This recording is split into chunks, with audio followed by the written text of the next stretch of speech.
to pay at door on Uber Eats. Hello everyone, welcome back to our channel, and in this video I'm going to show you how you will be able to pay at door on your Uber Eats account. Basically paying the Uber partner with cash or with online payment when you will receive your package or your food at your doorstep.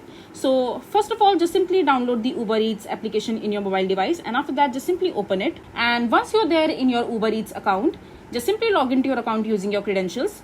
And after that, just simply click on the profile section from the top right corner of your mobile screen. And over here, when you will scroll down under the money section, you will be able to see the option called payment settings. Just simply tap on it. And after that, just scroll till the bottom. And over here, you will be able to see the option called pay on delivery. You just simply have to enable the pay on delivery option in your Uber Eats account. And whenever you make any purchase on your Uber Eats account, you don't have to pay beforehand using any payment method option. You just simply have to place your order, and after that, as soon as you receive your parcel or your food at your doorstep, then you can make the payment using cash to the Uber partner. So this is basically how you will be able to pay at door on Uber Eats.